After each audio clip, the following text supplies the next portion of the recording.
March 15, 2008. Captain Rachel Donovan had 14 seconds to make a decision that would either save 381 Marines or end her career forever, and she chose to ignore every order screaming through her headset.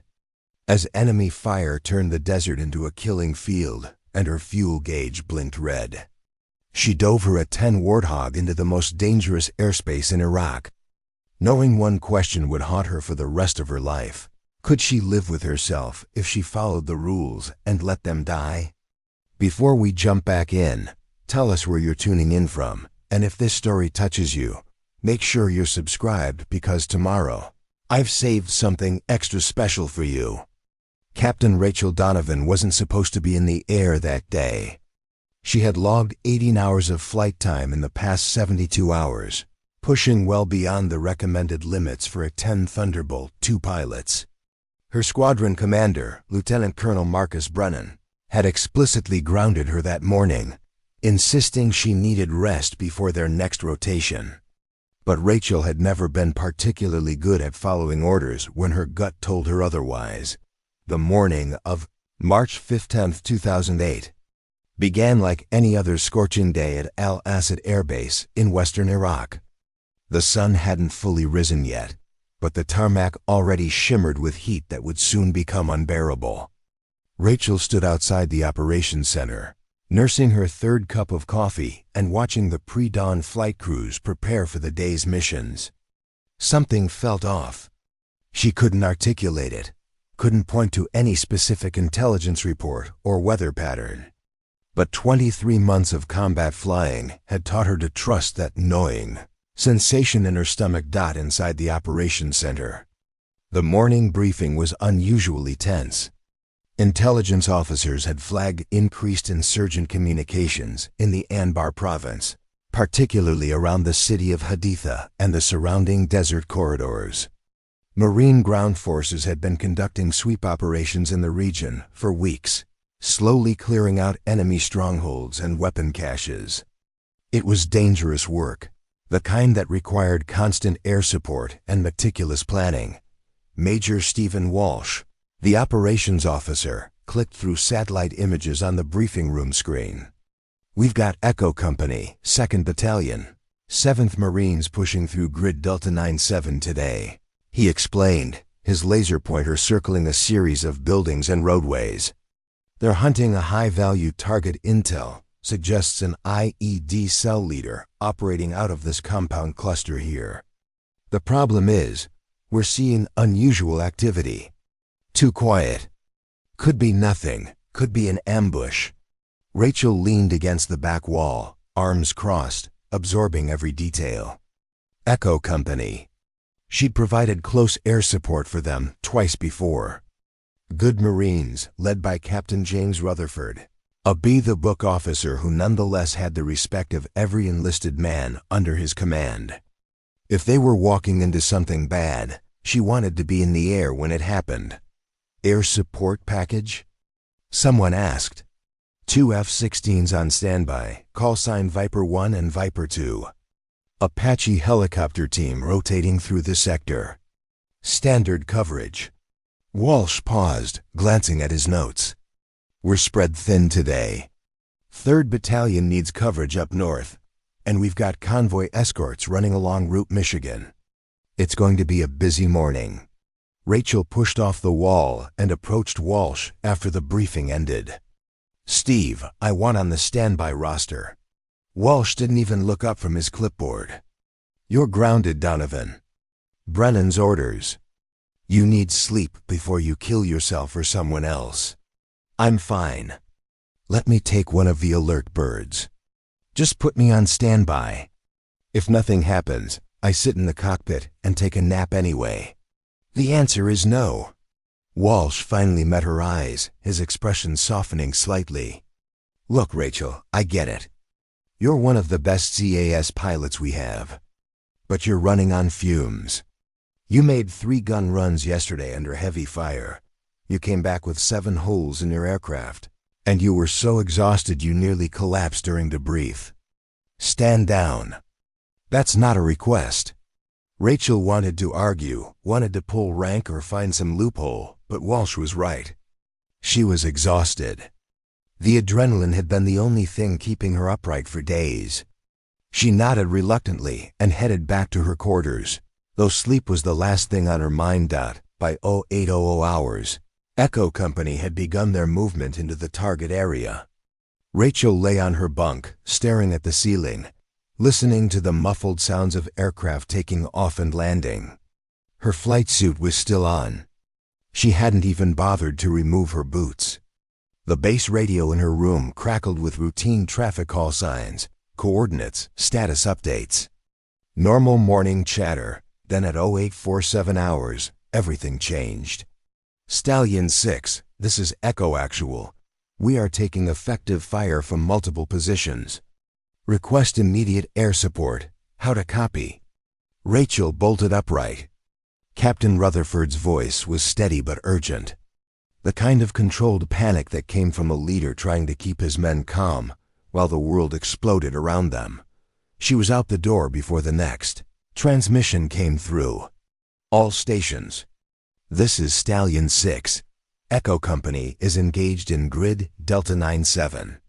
Viper flight, you are cleared hot. Proceed to target area immediately. Rachel sprinted across the base toward the flight line. The operations center would be chaos right now, everyone scrambling to coordinate the response. But she knew the timeline. The F-16s were at least 12 minutes out, probably more if they had to refuel or rearm. Apaches were faster, but they'd been operating on the northern perimeter last she heard. Echo Company didn't have 12 minutes. The crew chief for tail number 800247, an A-10 nicknamed Widowmaker, was performing a routine inspection when Rachel appeared. Breathless and determined. Captain Donovan? I thought you were grounded. Fire her up, now. Ma'am. I can't just, Sergeant Davis, there are Marines dying right now.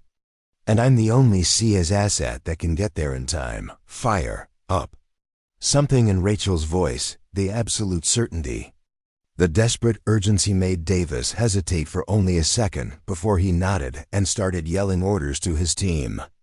Within 90 seconds, the auxiliary power unit was spinning up, and Rachel was climbing into the cockpit. She knew what she was doing was career suicide. Taking an aircraft without authorization, disobeying a direct order to stand down, violating crew rest requirements. Any one of those infractions could end her career. All three together guaranteed it. But as she strapped in and started bringing the Thunderbolt systems online, only one thought consumed her mind. Those Marines needed her. And she wasn't going to let them die because of paperwork and regulations. The radio in her helmet came alive as she taxied toward the runway without clearance. Unidentified A-10 on taxiway. Charlie, state your intentions immediately.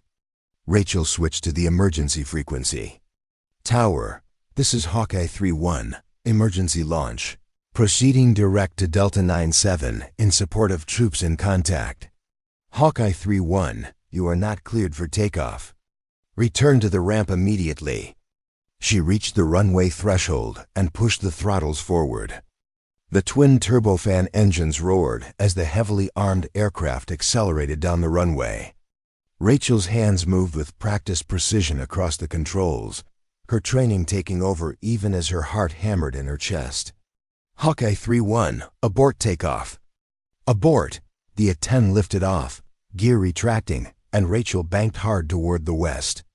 Below her, the Iraqi desert stretched endlessly, a barren landscape of sand and rock that had swallowed countless lives throughout history. Somewhere out there, 381 Marines were fighting for survival. And she was their only hope. As the airbase disappeared behind her, Rachel heard Lieutenant Colonel Brennan's voice cut through the radio traffic. Cold and furious. Captain Donovan, when you land, if you land, you are under arrest. Do you understand me? Rachel's response was calm, almost serene. Understood, sir. Hawkeye 3-1 is proceeding to target. She had just destroyed her career. But if it meant saving those Marines, she'd do it again without hesitation. The hardest part was yet to come. She still had to figure out how to pull off a miracle in a kill zone that would soon become one of the deadliest battlefields of the Iraq War. The flight from Al-Asad to Grid Delta 97 took 11 minutes at maximum speed. For Rachel, strapped into the cockpit of Widowmaker with nothing but empty sky and her racing thoughts, those 11 minutes felt like an eternity and an instant all at once. She flew low, barely 300 feet above the deck, using the terrain to mask her approach from any potential anti-aircraft threats. The A-10 wasn't built for speed. It was built to take punishment and deliver devastating firepower, but she coaxed every ounce of velocity from the twin engines. Her hands moved across the weapon systems panel with muscle memory born from hundreds of combat sorties. The GAU-8 Avenger rotary cannon was armed and ready, its 7 barrels loaded with 1,150 rounds of 30mm depleted uranium shells capable of shredding armored vehicles like tissue paper. She had a full complement of a GM-65 Maverick missiles, Mark 82 500-pound bombs, and rocket pods.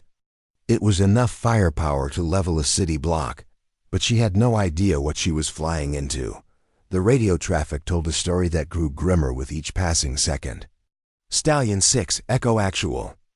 We've got RPGs incoming from the north and east. We're pinned down, we can't maneuver. Echo Actual. Viper 1 is still 8 minutes out. Maintain your position. And 8 minutes? We don't have 8 minutes. They're flanking us on 3 sides. Rachel's jaw tightened. She switched to the frequency Echo Company was using and keyed her mic. Echo Actual, this is Hawkeye 3-1. A-10 inbound to your position. ETA 4 minutes. What's your situation? There was a pause, filled with the sharp crack of gunfire in the background. Hawkeye 3-1. Who authorized your flight? We were told. Forget authorization, Captain. Tell me what you need. Preparing and narrating this story took us a lot of time, so if you are enjoying it, subscribe to our channel. It means a lot to us. Now back to the story. Another burst of automatic weapons fire echoed through the radio before Captain Rutherford responded. We walked into a coordinated ambush. At least 200 enemy fighters, maybe more. They've got us surrounded in a compound cluster, using the buildings as cover. Heavy weapons, RPGs, probably some mortar setting up to the west. We've got casualties mounting and nowhere to go. They're trying to overrun our position. Rachel's mind raced, visualizing the tactical situation.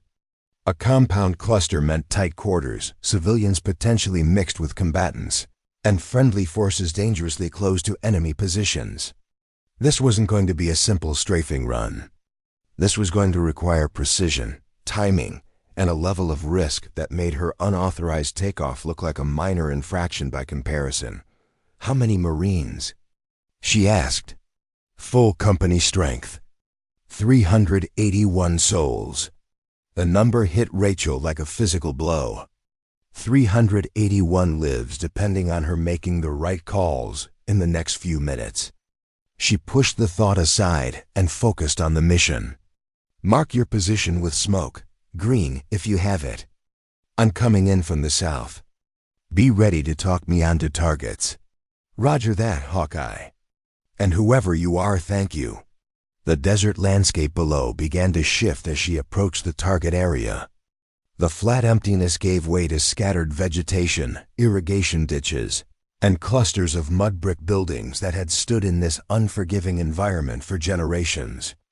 This was the Euphrates River Valley, an ancient cradle of civilization that had become a modern battlefield. She saw the smoke first, a billowing green cloud rising from behind a walled compound, surrounded by several smaller structures. Then she saw the battle itself, and her breath caught in her throat. It was worse than she'd imagined. The Marines were trapped in a rectangular compound no larger than a football field. surrounded on all sides by enemy fighters who had positioned themselves in adjoining buildings, on rooftops, and behind walls. Muzzle flashes sparkled like deadly fireflies from dozens of positions. She could see the Marines' defensive perimeter contracting under the weight of the assault. Bodies sprawled in the dirt, wounded being dragged to whatever cover remained. Rachel banked hard, climbing to 1,500 feet to get a better view of the battlefield. The tactical picture crystallized in her mind. The enemy had executed a textbook L-shaped ambush, using the terrain and structures to create overlapping fields of fire. The Marines had been funneled into a kill zone with limited avenues of escape, and now the insurgents were methodically tightening the noose. Echo Actual, Hawkeye 3-1 is overhead. I've got eyes on. You've got approximately 40 to 50 enemy fighters on the rooftops northwest of your position. Another 60 to 70 using the buildings to your east as cover. And what looks like a mortar team setting up grid reference Delta 973 Alpha. Confirmed, Hawkeye. The rooftop positions are tearing us apart. We need them gone first. Rachel rolled the A-10 inverted and pulled into a steep dive, her targeting systems painting the rooftop positions with a green overlay. The dive angle was dangerous too steep, and she'd slam into the ground before she could pull out. But she needed the altitude to build the speed for a proper gun run. The altimeter spun downward, 3,000 feet. 2,100 at 1,000 feet. She rolled wings level and squeezed the trigger. The GAU-8 Avenger roared to life with a sound like the world's largest chainsaw. A deep brrrt that echoed across the desert. The entire aircraft shuddered from the recoil as 70 rounds per second tore into the rooftop positions. Dust and debris erupted in a line of destruction that walked across the buildings, turning concrete to powder and flesh to mist. The depleted uranium rounds punched through walls like they weren't there, continuing their deadly trajectory into whatever lay beyond. Rachel pulled up hard, blood draining from her head as the G-forces pinned her to the seat. Her vision tunneled briefly before she leveled out at 2,000 feet and banked for another pass. Good hits, Hawkeye. That took pressure off our north side. But Rachel had already identified her next target. The buildings to the east were larger, multi-story structures with thick walls that provided excellent cover for the enemy fighters. She couldn't use the cannon there. Too much risk of collateral damage to the Marines who were only 50 meters away. She needed precision. She selected one of her Maverick missiles, waiting for the infrared seeker to lock onto the heat signatures clustered in the buildings. The targeting system chirped its approval, and she pickled off the missile.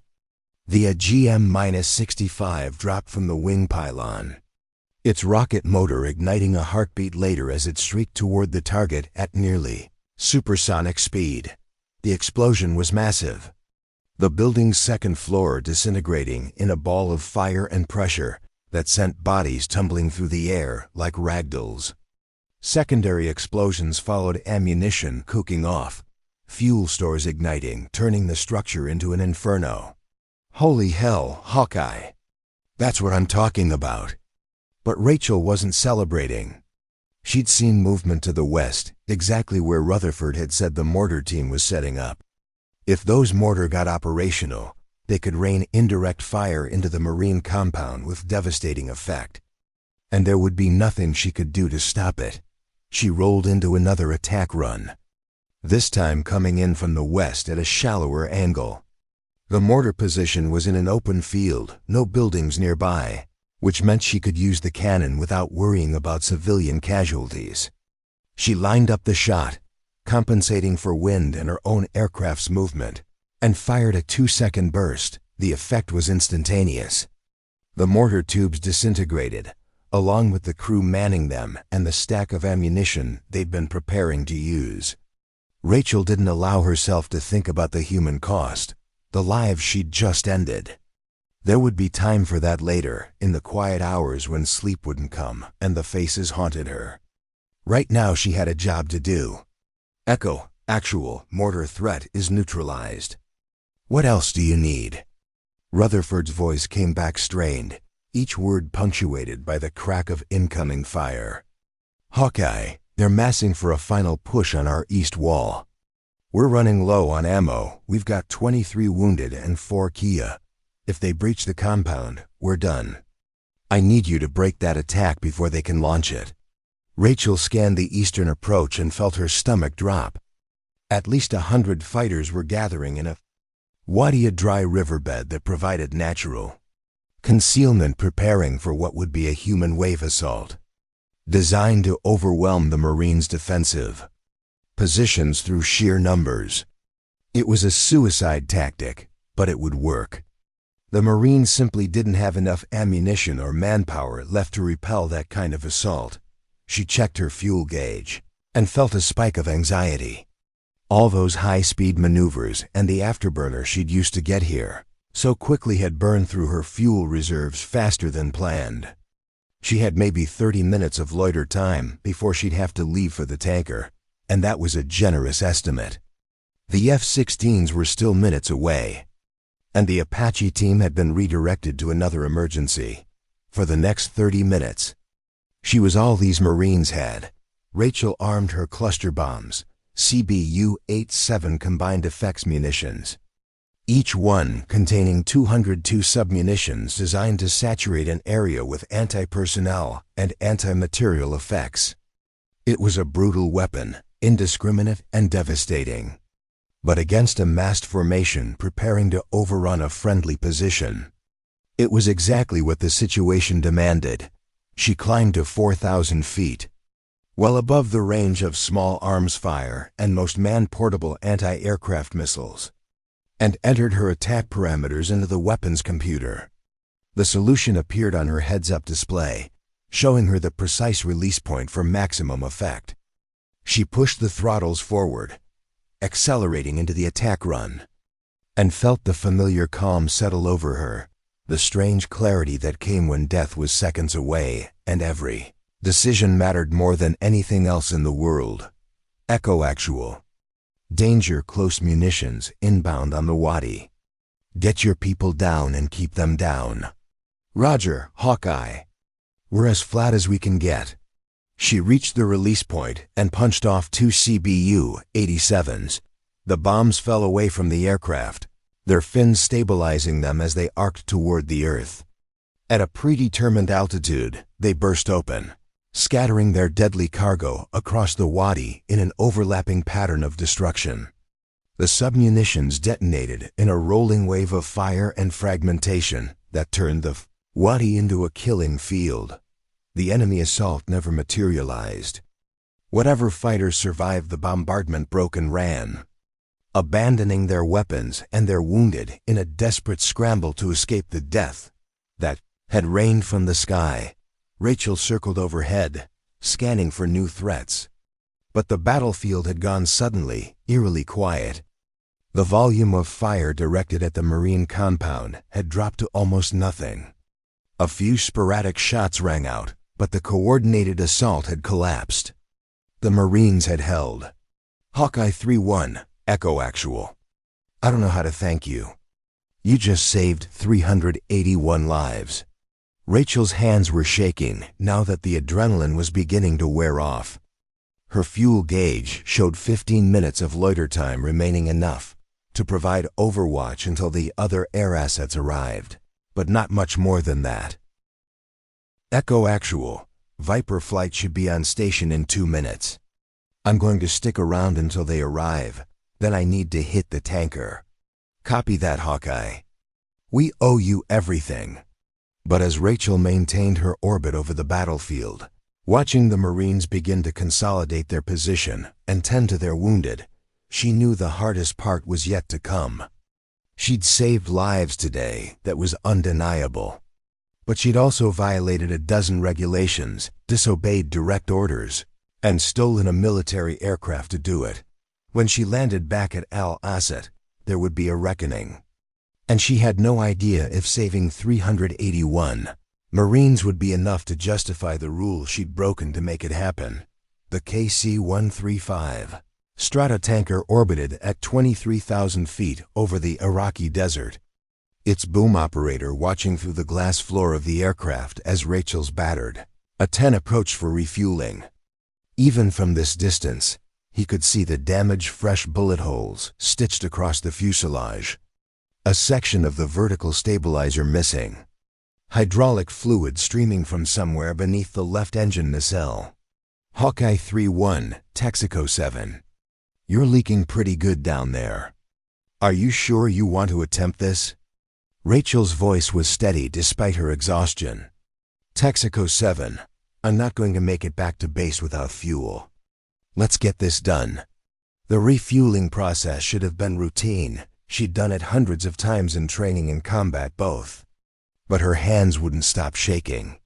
The adrenaline crash was hitting her hard now that the immediate danger had passed, and every muscle in her body ached from the G-forces she'd pulled during those violent combat maneuvers. She fought to keep the aircraft steady as she positioned herself behind the tanker, watching the boom extend toward her refueling receptacle. 3 times she had to break away and reset the approach. Her depth perception was shot, her reaction time sluggish. On the 4th attempt, the boom operator's voice took on a note of concern. Hawkeye, are you okay up there? I'm fine. Just tired. One more time. This time, she made the connection. The boom locked into place, and precious fuel began flowing into her nearly empty tanks. Rachel closed her eyes for just a moment, allowing herself to feel the relief that came with knowing she wouldn't have to attempt an emergency landing in hostile territory. You the pilot who saved Echo Company? The boom operator asked. Word travels fast. Fast? Captain, you're already a legend. The whole base is talking about it. Half of them want to give you a medal, the other half want to court-martial you. Rachel didn't respond. She focused on maintaining position while the fuel transfer completed, trying not to think about what awaited her on the ground. Lieutenant Colonel Brennan's words echoed in her mind. When you land, if you land, you are under arrest. 20 minutes later, she disconnected from the tanker and turned south toward Al-Asad. The sun was higher now, the desert below shimmering with heat that created mirages on the horizon. Under different circumstances, she might have appreciated the stark beauty of this ancient landscape. Instead, all she could think about was the faces of the Marines she'd never met but had fought to save. Were 381 lives worth her career? The answer came without hesitation. Absolutely. But that certainty didn't make the flight back any easier. As she approached Al-Asad's airspace, the tower's instructions were clipped and formal. Hawkeye 3-1, proceed direct to runway 28. Emergency vehicles will be standing by. Upon landing, taxi to the specified location and shut down immediately. Security forces will meet your aircraft. Roger that, tower. The landing was smooth despite her fatigue and the damage to her aircraft. She touched down gently, deployed the drag chute, and rolled to a stop on the taxiway where 6 security forces vehicles waited, their lights flashing in the bright morning sun. As she shut down the engines and began her post-flight checklist, Rachel could see Lieutenant Colonel Brennan standing beside one of the vehicles, arms crossed. His expression unreadable. She popped the canopy and began the climb down from the cockpit. Her legs nearly buckled when her boots hit the tarmac. Whether from exhaustion or fear, she couldn't tell. The security forces personnel approached with restraint but purpose, and she was grateful they hadn't drawn weapons or treated her like a criminal. Captain Donovan. Brennan's voice cut through the desert air like a knife. Come with me, now. Rachel followed him to a waiting vehicle, aware of the dozens of eyes watching from all around the flight line. Crew chiefs, pilots, maintenance personnel. Everyone had stopped what they were doing to witness this moment. Some faces showed admiration, others showed concern, but most simply watched in stunned silence. As one of their own was led away, the ride to the operations center was conducted in absolute silence. Brennan stared straight ahead, his jaw clenched so tightly Rachel could see the muscle twitching beneath his skin. She'd known him for 16 months, had flown under his command through some of the most intense combat operations of the war. And she'd never seen him this angry. Inside the operation center, he led her to a small conference room and closed the door. For a long moment, he simply stood there, hands on his hips, looking at her as if trying to decide whether to yell or simply walk away in disgust. "Do you have any idea," he finally said, his voice dangerously quiet, "what you've done?" "I saved 381 Marines, sir. You stole a multi-million-dollar aircraft. You violated direct orders. You flew while officially grounded. Which means if anything had happened, if you'd crashed, if you'd hit civilians, if you'd made a single mistake, the entire chain of command would have been held responsible." His voice rose with each accusation. "You put your life at risk, you put this entire operation at risk, and you did it all without authorization." Rachel met his gaze without flinching. "Those Marines were going to die, sir. The F-16s were too far out, the Apaches were committed elsewhere, and Echo Company had maybe 10 minutes before they were overrun. I was the only asset that could reach them in time. That wasn't your decision to make." "Respectfully, sir, it absolutely was my decision. I'm a combat pilot. My job is to support Marines on the ground. When they're dying and I have the capability to help, I don't need permission to do my job." Brennan's face turned crimson. "Your job is to follow orders. Your job is to maintain good order and discipline. Your job is to—" He stopped abruptly, turning away from her and pressing both palms against the conference table. When he spoke again, his voice had dropped to barely above a whisper. "Your job was to trust that we had the situation under control. But you didn't, sir. With all due respect, the situation was not under control. Those Marines were going to die." Brennan straightened and turned to face her again. This time, the anger had faded slightly, replaced by something that looked almost like pain. "Rachel, I understand why you did what you did. If I'm being honest, part of me admires it. But you've put me in an impossible position. I have to refer this up the chain of command. There will be an investigation. There will likely be a court-martial. And no matter what happens with Echo Company, no matter how many lives you saved, you will probably lose your wings. Do you understand that?" Rachel nodded slowly. "I understand, sir. Was it worth it? Throwing away everything you've worked for? Everything you've built? Was it worth your entire career?" She didn't hesitate. "Yes, sir. It was." Brennan studied her face for a long moment, then shook his head. "You're confined to quarters until further notice. You're not to discuss this incident with anyone outside official channels. You're not to approach your aircraft or the flight line. Security forces will escort you to your quarters, and you'll remain there until we receive guidance from higher headquarters. Is that clear?" "Crystal clear, sir." As she turned to leave, Brennan's voice stopped her at the door. "Rachel?" She looked back. "Those Marines Echo Company. Captain Rutherford called personally. He wanted to make sure you knew that every single one of his Marines made it out alive. All 381 of them." Rachel felt something break inside her chest, a release of tension she hadn't realized she'd been carrying. Her vision blurred with tears she refused to let fall. "Thank you for telling me, sir." The walk back to her quarters, flanked by 2 security forces airmen, felt surreal. The base continued its normal operations around her aircraft, taking off and landing. Convoys assembling, personnel moving between buildings, but she felt disconnected from it all. As if she were watching everything through thick glass. Her quarters were small and Spartan, a narrow bed. A desk cluttered with flight manuals and personal items. A few photographs pinned to a corkboard above the desk.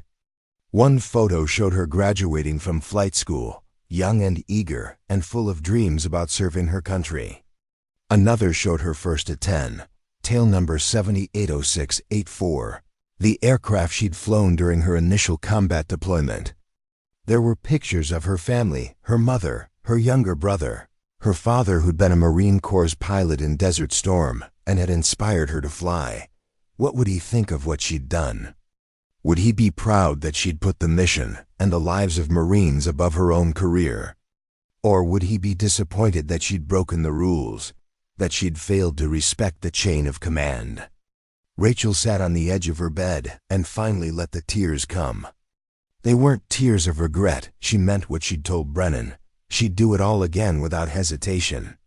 They were tears of release, of exhaustion, of the accumulated stress of months of combat flying and the knowledge that her life was about to change in ways she couldn't yet comprehend.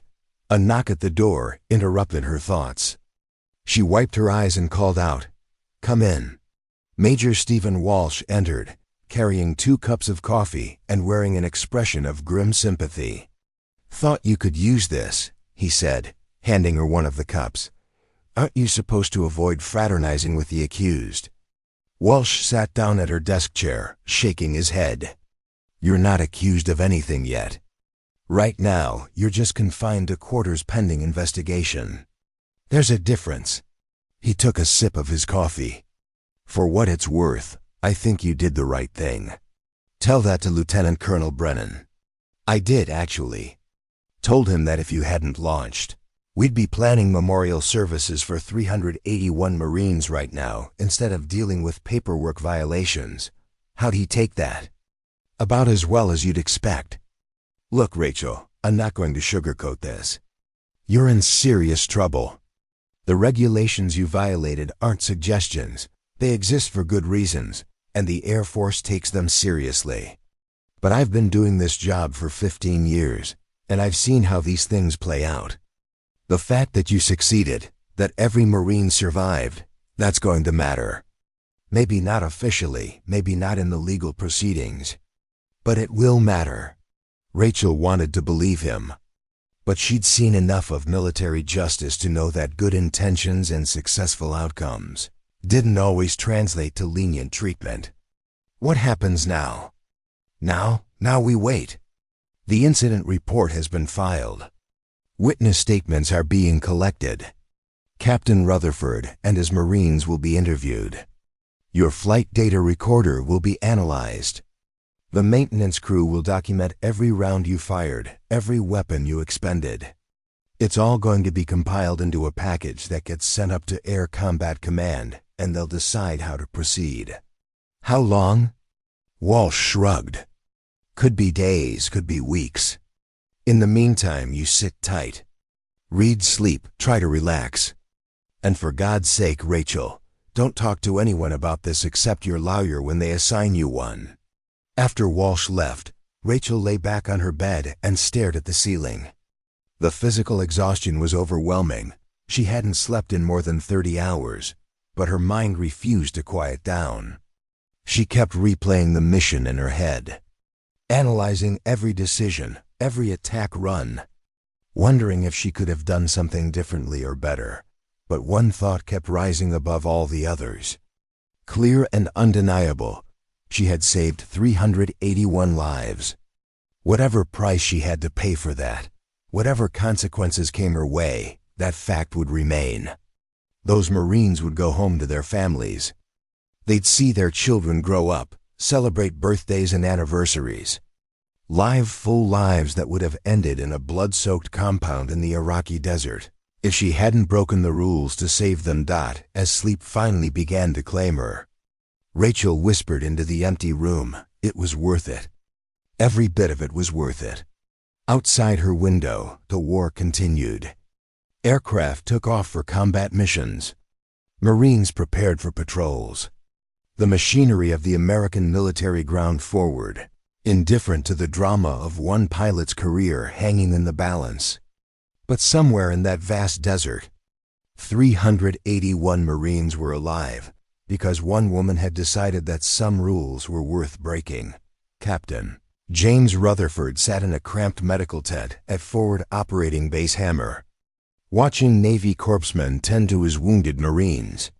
His uniform was still caked with dried blood, some his own from a shrapnel wound to his shoulder, most of it from the men he'd carried to safety during the firefight.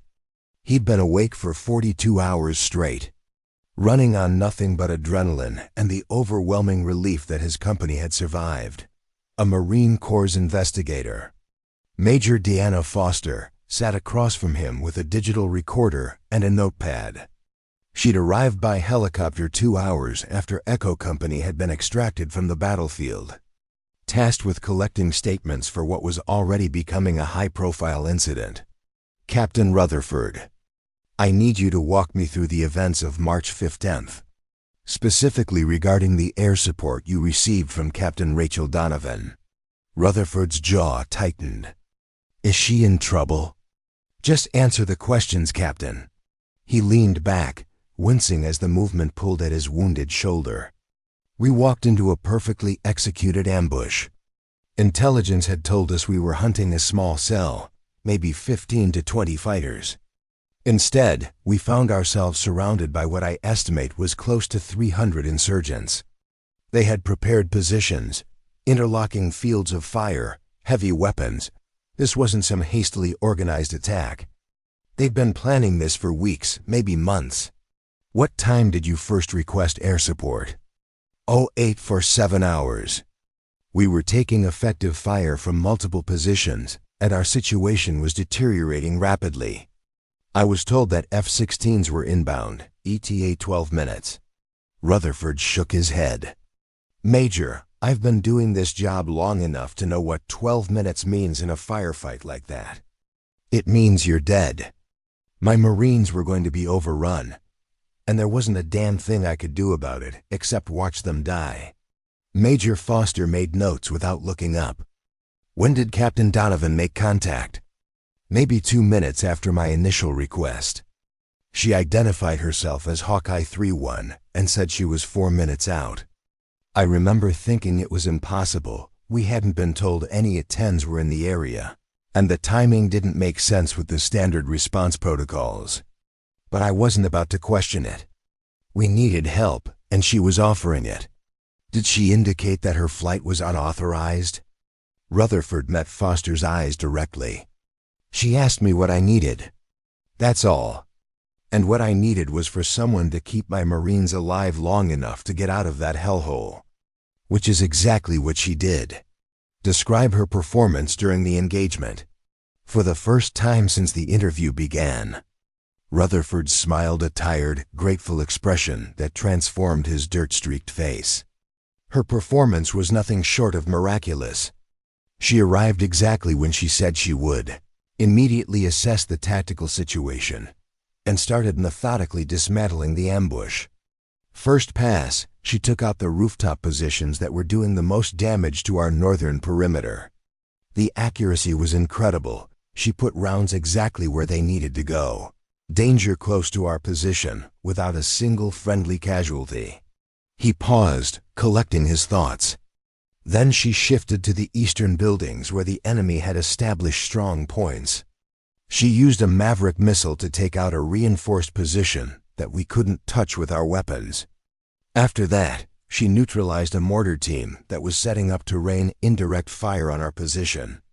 If those mortar had gotten operational, we'd all be dead. No question. And the final engagement? Rutherford's expression darkened. They were massing for a final assault in a wadi east of our position. I could see them gathering, easily over 100 fighters preparing to overrun our lines. We were down to our last magazines. We had nearly 24 wounded who couldn't fight, and I knew we couldn't hold. I told Captain Donovan we needed that assault broken before it could launch. He paused. She used cluster munitions, danger close, in a situation that required absolute precision.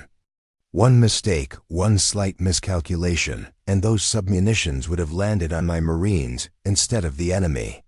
But she didn't make a mistake.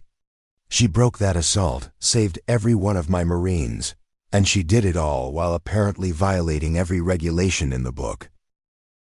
Major Foster stopped writing and looked up. Is there anything else you think I should know? Yes, ma'am. Whatever trouble Captain Donovan is in, whatever rule she broke to get to us, you need to understand something. Without her, 381 Marines would be dead right now. Not wounded, not captured dead. Our families would be planning funerals instead of welcoming us home. So if the Air Force is considering punishing her for saving our lives, they need to hear from every single Marine who was in that compound. We're alive because she decided that our lives were worth more than her career. That's not a crime. That's heroism. 300 miles away at Al Asad Air Base, another interview was taking place in a windowless conference room. Sergeant Tyler Davis, the crew chief who had launched Rachel's aircraft, sat ramrod straight in his chair, acutely aware that his own career might be on the line.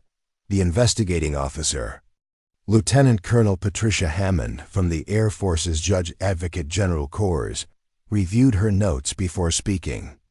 Sergeant Davis, you were the crew chief assigned to aircraft tail number 800247 on the morning of March 15th. Is that correct? Yes, ma'am. Walk me through what happened when Captain Donovan approached your aircraft. Davis swallowed hard, choosing his words carefully. I was conducting a routine phase inspection when Captain Donovan arrived at approximately 0850 hours. She ordered me to prepare the aircraft for immediate launch. Did you inform her that she was not authorized to fly that aircraft? I did, ma'am. I told her she was supposed to be grounded. She told me there were Marines in contact who needed immediate air support and that she was the only available asset that could reach them in time. And you complied with her order despite knowing it violated regulations? Davis met Hammond's gaze. Ma'am, with respect, I had to make a decision in about 10 seconds.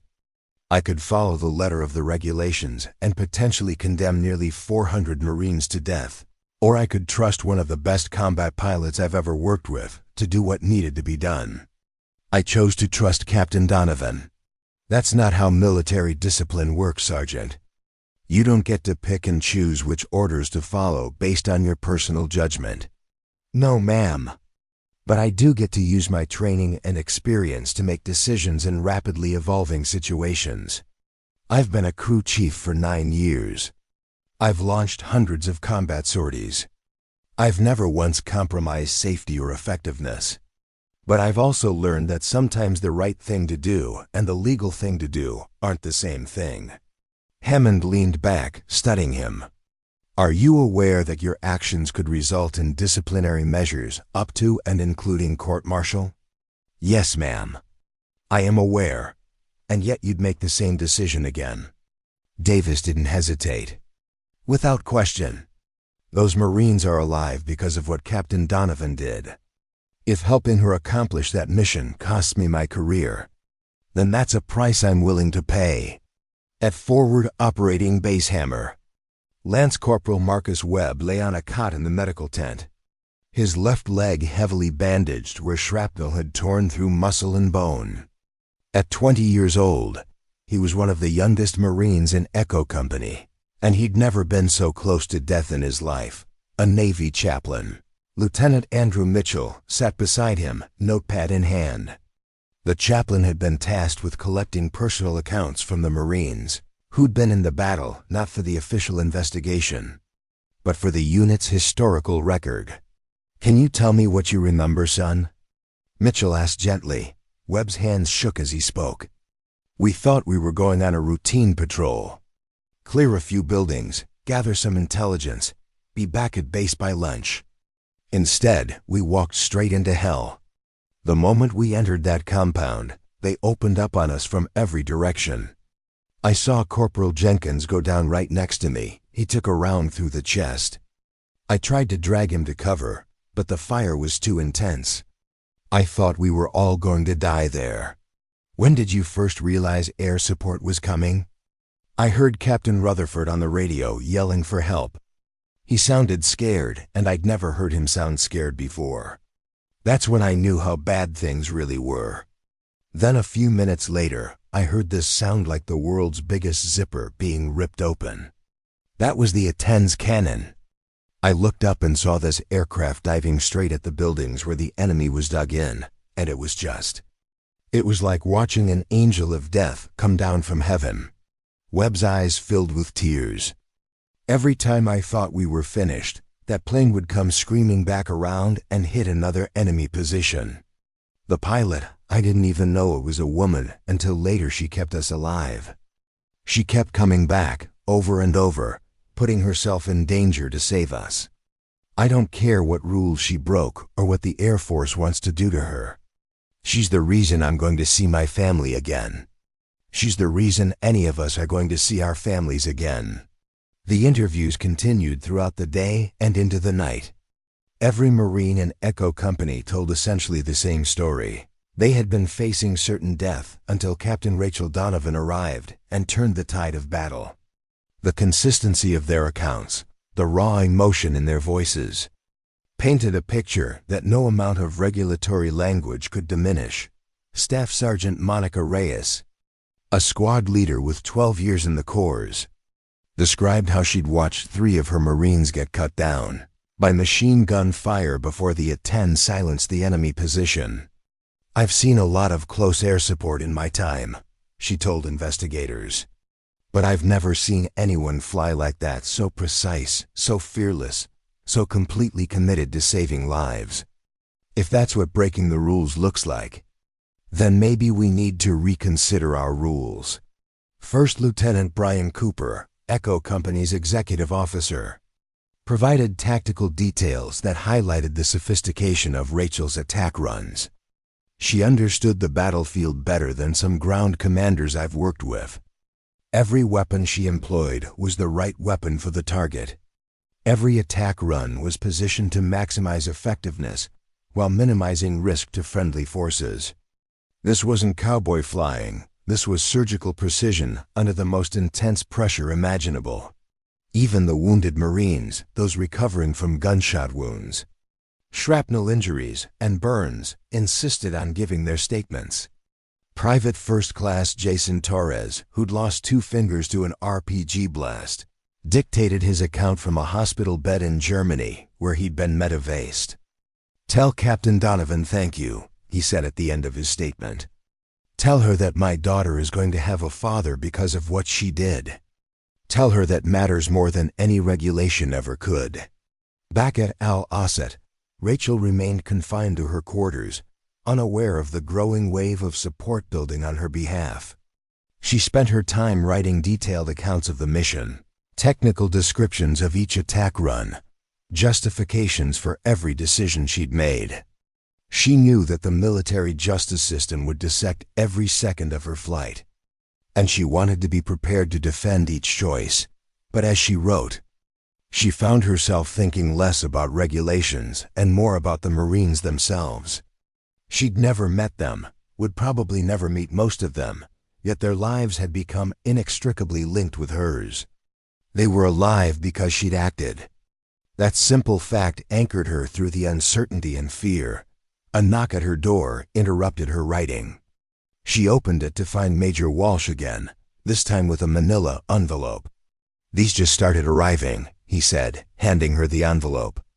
"The first of many, I suspect." Rachel opened the envelope and pulled out a stack of handwritten letters. The first was from Captain Rutherford. "Captain Donovan, I don't have adequate words to express what you did for my Marines and me. You gave us our lives back when we had no right to expect survival. Whatever happens to you because of your actions, please know that 381 Marines and their families will forever be in your debt. You are a hero in every sense of the word. Semper Fi, Captain James Rutherford." The second letter was from Lance Corporal Webb. "Dear Captain Donovan, my name is Marcus Webb and I'm 20 years old. Before March 15th, I'd never really thought about dying. Now I think about living, and I think about the pilot who made sure I could keep living. Thank you for saving my life. Thank you for saving all of us. You're my hero." LCPL Marcus Webb. Rachel read through letter after letter, each one expressing gratitude, admiration, and unwavering support. By the time she finished, tears were streaming down her face, not tears of sadness, but of profound connection to these strangers whose lives she'd saved. "There are more coming," Walsh said quietly. "A lot more. Every Marine in Echo Company is writing to you. Some of their families are writing too. The story is spreading through the corps like wildfire. You're becoming a legend, Rachel." She looked up at him, her vision blurred with tears. "I just did my job." "No," Walsh corrected gently. "You did far more than your job. You showed what it means to put the mission and the lives of those you're sworn to protect above everything else, including your own career. That's not just doing your job. That's being a warrior." As Walsh left, Rachel returned to the letters, reading them again and again. Whatever happened in the investigation, whatever punishment awaited her, she had this, the knowledge that she'd made a difference, that her actions had mattered in the most fundamental way possible. 381 Marines were alive. 381 families would remain whole. And that, she realized, was worth any price she might have to pay. The Pentagon's E-Ring, where the most senior military officers maintained their offices, was unusually quiet for a Tuesday morning. General Robert Hutchinson, commander of Air Combat Command, sat behind his desk reviewing the incident report that had landed there 3 days after the rescue of Echo Company. His reading glasses perched on the end of his nose, and his expression grew darker with each page he turned. Across from him sat Colonel Jennifer Martinez, the staff judge advocate assigned to review the case. She'd been practicing military law for 19 years and had seen plenty of disciplinary cases, but this one was different. The technical violations were clear-cut and serious. The outcome, however, complicated everything. "Walk me through the legal exposure," Hutchinson said, without looking up from the report. Martinez opened her briefing folder. "Captain Donovan violated Article 92 of the Uniform Code of Military Justice, failure to obey a lawful order.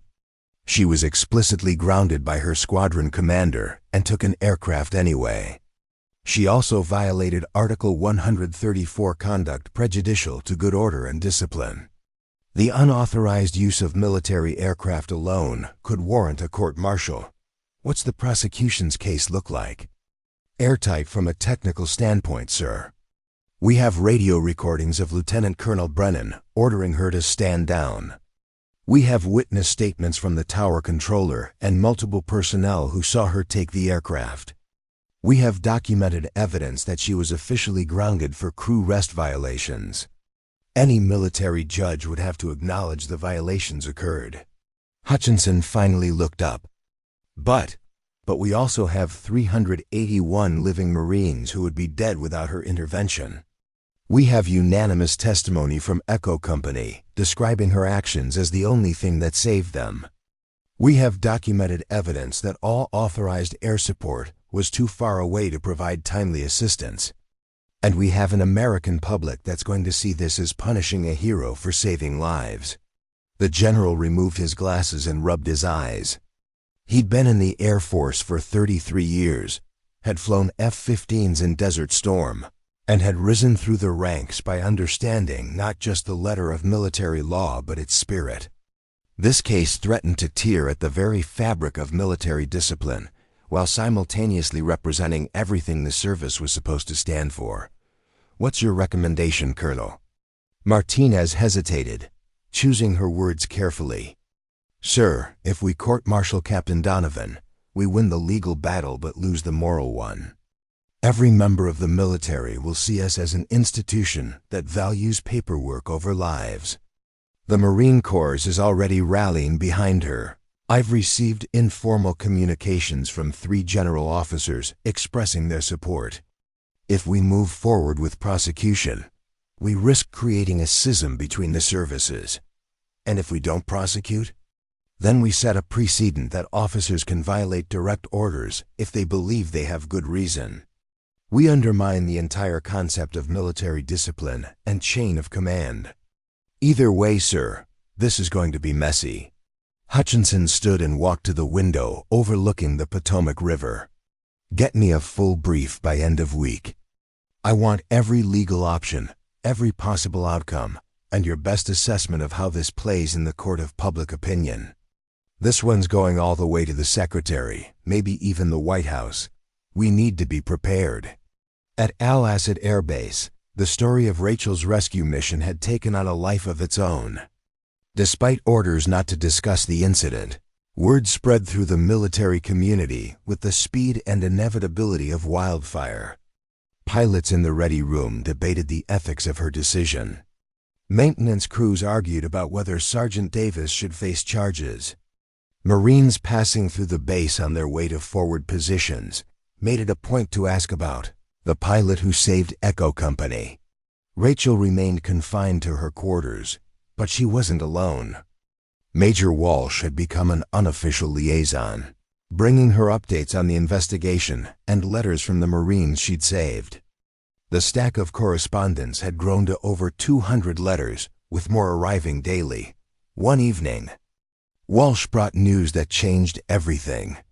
"You're not going to believe this," he said, settling into the chair at her desk. The story hit the civilian press. CNN, Fox News, MSNBC, they're all running with it. "Female pilot saves 381 Marines" is the headline, along with your service photo and details about the rescue. Rachel's stomach dropped. How did they get the story? Someone leaked it.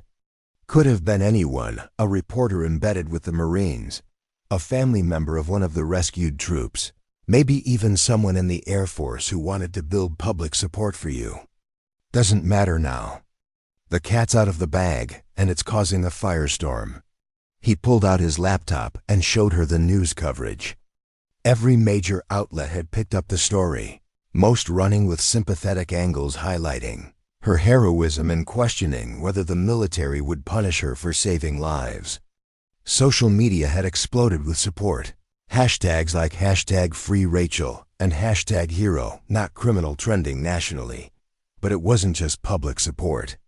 The coverage included interviews with military analysts, former pilots, and even a retired Marine Corps general who called Rachel's actions exactly what we train our pilots to do: adapt, overcome, and accomplish the mission at any cost. "This changes the calculation," Walsh said.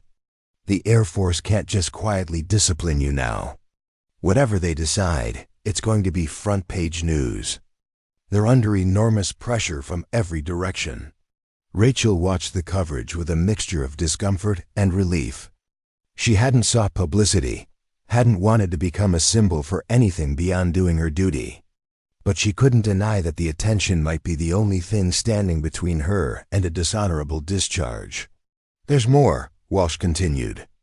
"Captain Rutherford and 20 of his Marines are coming to Al-Assad tomorrow. They requested permission to meet with you, and somehow it was approved. I think someone high up wants to see the optics of you meeting the people you saved." The next morning, Rachel was escorted from her quarters to a conference room in the base headquarters building. She'd been allowed to wear her flight suit for the first time since the incident, and the familiar weight of the fabric felt both comforting and strange after days in civilian clothes. When she entered the conference room, 21 Marines stood at attention. Captain Rutherford stepped forward, his right arm still in a sling from his shoulder wound, and extended his left hand. "Captain Donovan, on behalf of Echo Company, 2nd Battalion, 7th Marines, thank you for our lives." Rachel shook his hand, overwhelmed by the moment. These were the faces she'd fought for, the lives she'd risked everything to save. They were real now, not just coordinates on a map or voices on a radio, but flesh and blood human beings with families and futures that would have been cut short without her intervention. "I was just doing my job." "Captain." "No, ma'am." Lance Corporal Webb spoke up from the back of the room. "You were doing a lot more than your job. You were everything a warrior should be." For the next hour, Rachel met with each Marine individually. They shared their stories, showed her photos of their families, thanked her with words that came straight from the heart. Staff Sergeant Reyes introduced her to a picture of her 3 children. Private First Class Torres, his hand still bandaged from his injuries, insisted on saluting her despite the informal setting. My daughter was born 2 months before I deployed, he said, his voice thick with emotion. I've only met her once, in person, for 3 days before I shipped out. Because of you, I'm going to watch her grow up. I'm going to walk her down the aisle someday. I'm going to be her dad. How do you thank someone for that? Rachel found herself fighting back tears. You don't have to thank me. Knowing you're going home to her is all the thanks I need. Captain Rutherford gathered his Marines for a group photograph with Rachel, a picture that would appear in newspapers across the country the following day, becoming an iconic image of the entire incident. Then he pulled Rachel aside for a private conversation.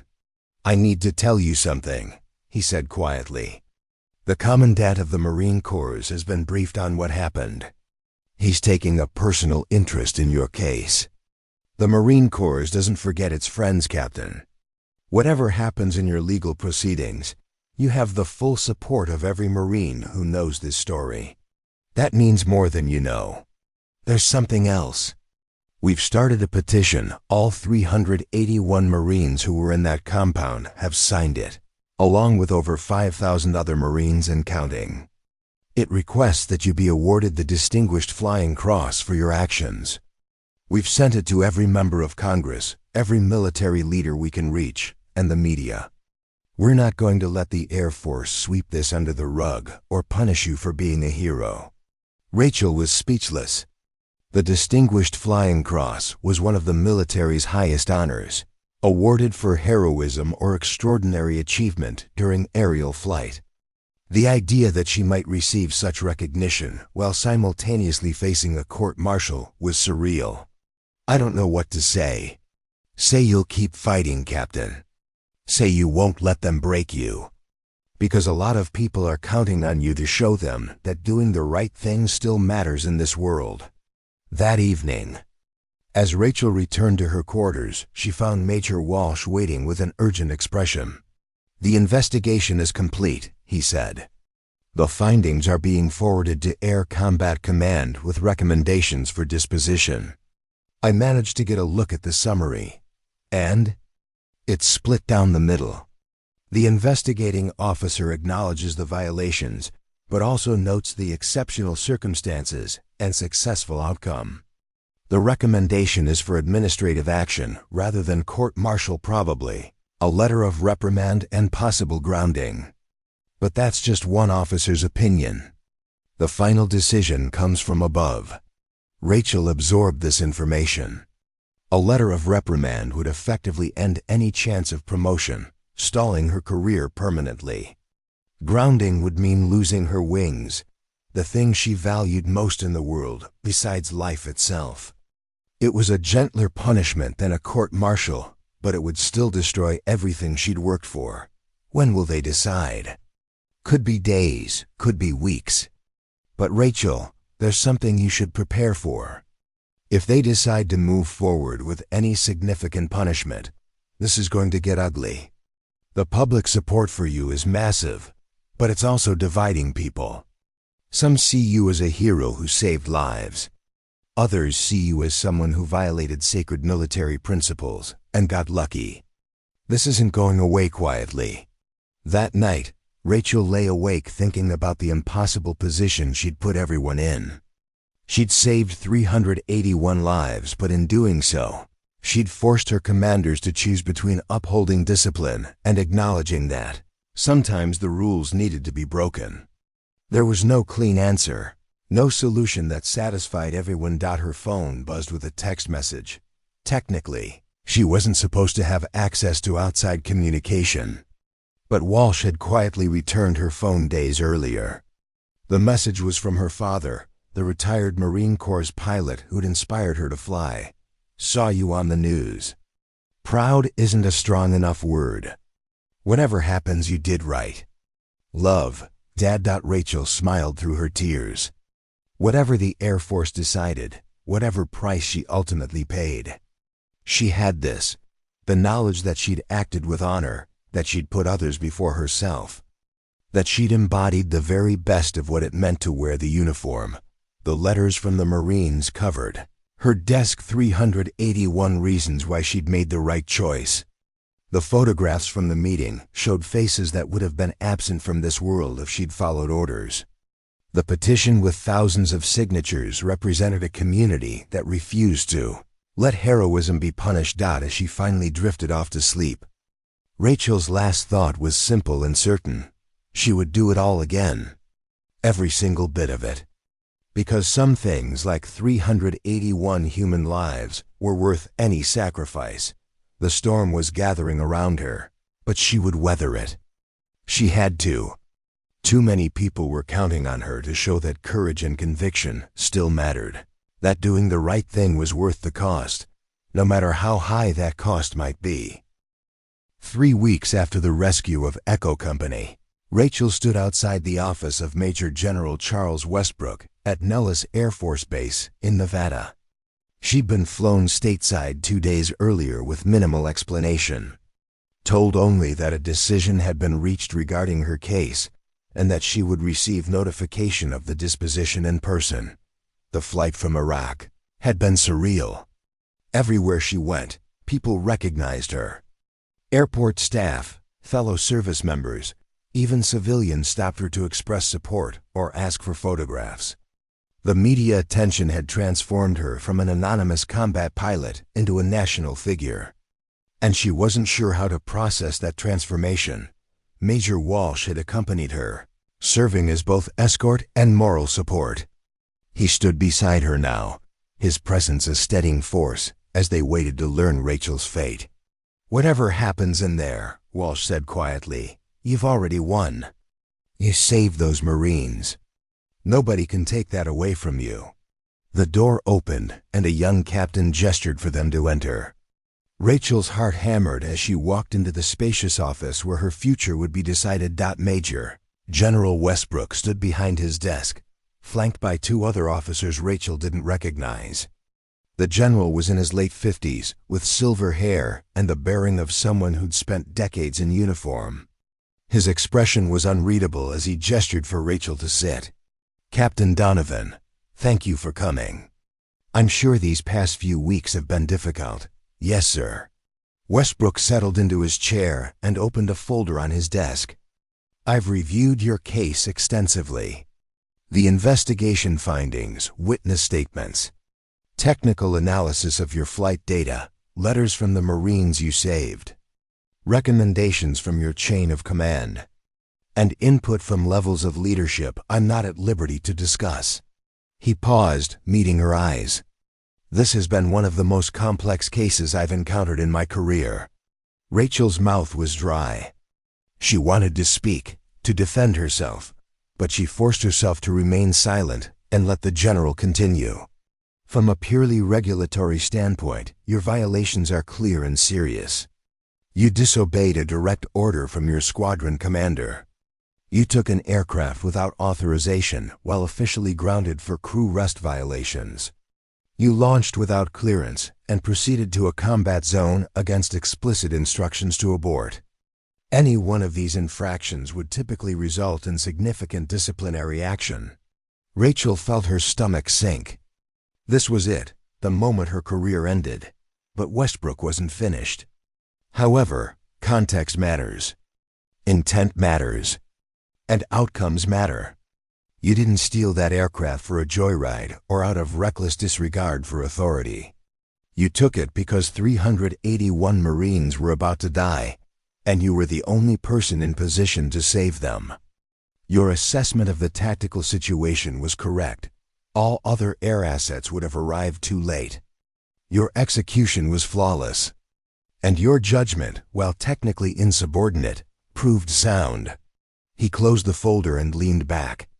"Captain Donovan, the United States Air Force finds itself in an unusual position. We have a responsibility to maintain discipline and enforce regulations. But we also have a responsibility to recognize and reward extraordinary performance in combat. Your case represents a collision between these 2 imperatives." Rachel's hands gripped the armrests of her chair. Walsh sat perfectly still beside her. After extensive deliberation at the highest levels, including consultation with the Secretary of the Air Force and the Secretary of Defense. The following decision has been reached. Westbrook pulled out a document and began reading formally. Captain Rachel Donovan will receive a letter of counseling for violating crew rest requirements. This letter will note that while your fatigue did not impact your performance during the mission, adherence to crew rest regulations exists for safety reasons and must be maintained. Rachel blinked. A letter of counseling was the mildest form of administrative action, barely a slap on the wrist. Additionally, Westbrook continued, you will be required to complete additional training on operational procedures and chain of command responsibilities. This training will be documented in your personnel file. That was it? Rachel couldn't believe what she was hearing. She'd expected a court-martial, a discharge, the end of everything. Instead, she was receiving what amounted to a warning. Westbrook set down the document and picked up another.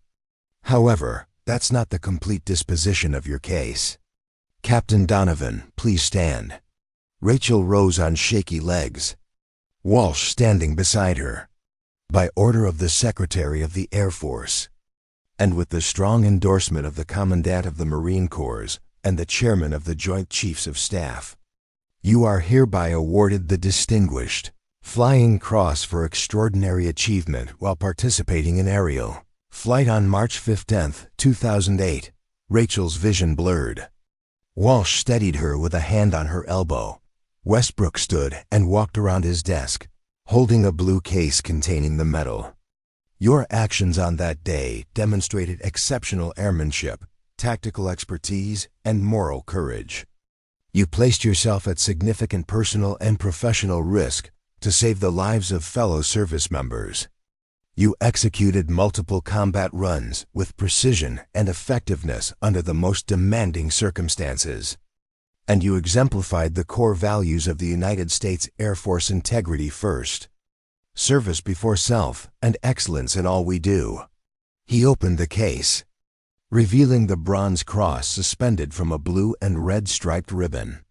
The citation reads, Captain Rachel Donovan distinguished herself by extraordinary achievement while participating in aerial flight as an A-10 Thunderbolt II pilot in support of Operation Iraqi Freedom on March 15, 2008.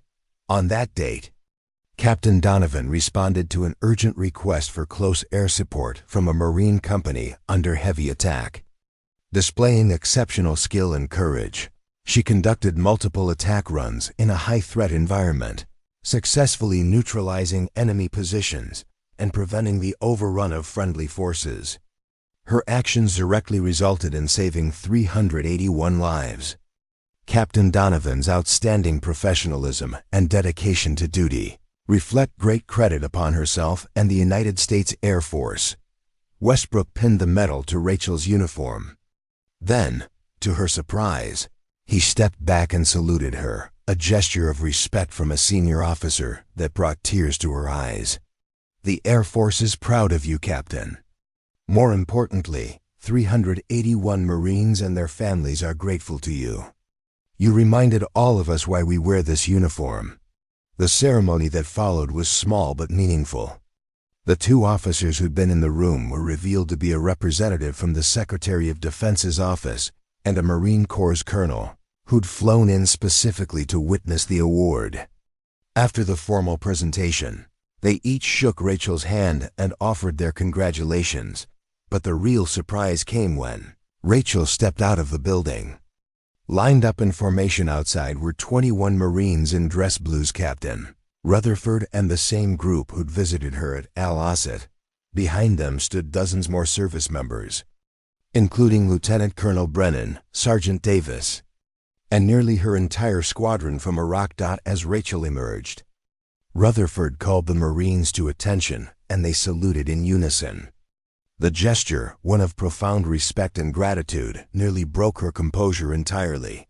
Rutherford stepped forward. Captain Donovan, when we heard the Air Force was making their decision today, we wanted to be here. We wanted to make sure that no matter what happened, you knew that the Marine Corps stands with you. I don't know what to say. You don't have to say anything, ma'am. You already said everything that needed to be said on March 15th. You said it with your actions, with your courage, and with your willingness to put our lives ahead of your career. That's a debt we can never fully repay." Lieutenant Colonel Brennan approached, his expression complex, part pride, part lingering frustration, but mostly respect. "Captain Donovan, I owe you an apology. I was angry that day, and I said things that, while technically correct, failed to acknowledge the impossible position you were in. You made a choice that I pray I never have to make, and you made it for the right reasons. I'm proud to have served with you." Rachel shook his hand. "Thank you, sir. That means everything." The media was there too, of course, cameras rolling, reporters shouting questions. Rachel's story had become a national sensation, and this moment was the resolution everyone had been waiting for. But Walsh and the Marines formed a protective barrier, giving Rachel space to process everything before she had to face the press. 2 hours later, Rachel stood at a podium in front of a sea of cameras and reporters. Major Walsh had coached her on what to say, but ultimately, she decided to speak from the heart. "3 weeks ago, I made a decision that I knew would cost me my career. I took an aircraft without authorization, violated direct orders, and flew into a combat zone when I'd been explicitly told to stand down. By any standard measure of military discipline, I should have been court-martialed and discharged." She paused, looking out at the assembled press. "But I also saved 381 lives. And when faced with the choice between following regulations and watching those Marines die, the decision was clear. Some rules exist to protect us, to ensure safety and order. But when those rules conflict with the fundamental mission to protect and defend those who serve alongside us, then we have to be willing to accept the consequences of doing what's right. I'm humbled by the Distinguished Flying Cross. I'm grateful that the Air Force recognized the exceptional circumstances and showed wisdom in their judgment. But the real heroes aren't the pilots who provide support. They're the Marines, soldiers, sailors, and airmen who put themselves in harm's way every single day." Captain Rutherford and Echo Company showed courage and resilience under fire that I can only aspire to match. A reporter called out, "Captain Donovan, do you have any regrets about that day?" Rachel considered the question carefully. "My only regret is that 4 Marines didn't make it home. Despite our best efforts, despite everything we did, 4 families lost someone they loved that day. I think about them constantly. I think about what more I could have done, what I might have missed. But no, I don't regret my decision to launch. I'd make that same choice again, knowing the consequences, because those 381 lives were worth it." "What's next for you?" "I'm going back to Iraq. I'm going back to my squadron, back to my aircraft, back to the mission. There are still people over there who need support, who need someone watching over them from the sky. And as long as I'm able to fly, that's where I belong." 3 months later, Rachel stood on the tarmac at Al Asad Air Base, preparing for another combat sortie. The media attention had finally died down, replaced by other stories, other crises, other headlines. She was grateful for the return to relative anonymity, but some things had changed permanently. Every time she climbed into her cockpit, she thought about the 381 Marines whose lives she'd saved. Every time she provided close air support, she remembered what it meant to be in that desperate position, calling for help that might never come. The Distinguished Flying Cross was displayed in her quarters, but it wasn't the medal that mattered to her. What mattered were the letters that continued to arrive, updates from the Marines of Echo Company. Private First Class Torres sent pictures of his daughter's first birthday. Staff Sergeant Reyes wrote about reuniting with her children. Lance Corporal Webb described starting college on the GI Bill. These were the measures of success that truly counted, not medals or commendations. But lives lived, families preserved, Futures made possible. As Rachel completed her pre-flight checks and prepared to taxi, the radio crackled with a familiar voice. Hawk A-31 Tower. You're cleared for takeoff. And Rachel? Bring them home safe. She smiled, pushing the throttles forward. Roger that, Tower. That's what I do. The A-10 thundered down the runway and lifted into the Iraqi sky, carrying with it one pilot's unwavering commitment to a simple principle. When people need help, you help them. No matter the cost, no matter the consequences, no matter what rules you have to break, because some things, like human lives, like honor, like doing the right thing even when it's hard, are worth any sacrifice. 381. Marines lived because Rachel Donovan believed that. And every day she flew, she carried that belief with her into the sky, ready to do it all over again if called upon. The mission continued. The war continued. But Rachel had learned something fundamental about herself and about what it meant to serve. That true courage wasn't following orders blindly, but having the wisdom to know when the right choice and the legal choice diverged, and the strength to accept whatever came after. She banked west toward the setting sun, toward another battlefield where someone might need her help, toward another chance to prove that heroism wasn't about seeking glory. It was about doing what needed to be done when no one else could. And if that meant breaking every rule in the book, so be it. Some things were worth it. Up next, you've got two more standout stories right on your screen. If this one hits the mark, you won't want to pass these up. Just click and check them out. And don't forget to subscribe and turn on the notification bell so you don't miss any upload from us.